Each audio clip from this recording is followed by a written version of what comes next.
Hello hi ఇదిరా తెలంగాణ చేపల కూర అంటే తింటే కరిగిపోతుంది ఇట్లా.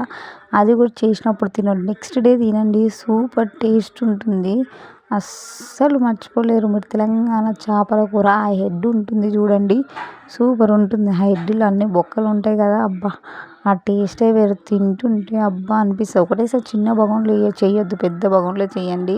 సపరేట్ పీసెస్ ఉంటాయి కదా, జ్యూసీ ఫ్లేవర్తో చేపల కూర రుచే వేరు.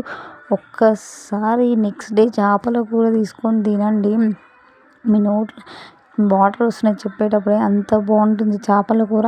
అది కూడా మీరు ఒకటేసారి అన్నంలో వేసుకొని తినకండి, ఫస్ట్ చేపలు వేసుకొని అట్లా తింటుంటే ఆ రుచే వేరు ఉంటుంది. ఒక ప్లేట్లో చేపల కూర వేసుకొని తినండి, సూపర్ టేస్ట్ ఉంటుంది. ఒక్కసారి ట్రై చేయండి. అవి కలుపుతుంటే కూడా అట్లా పిచ్చి కలపొద్దు, ఒక్కొక్క ముక్క తీసుకొని కలపండి, లేకపోతే మొత్తం ఇట్లా ముక్కలు అయిపోతుంది చూడండి.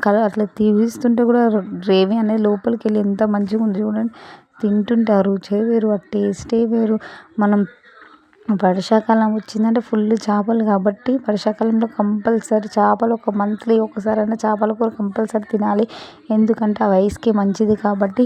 ఒక్కసారి మీరు టేస్ట్ చూడండి, మీరు జీవితంలో మర్చిపోలేదు. చేప ఫ్రై కంటే చేప కూర టేస్ట్ చూడండి.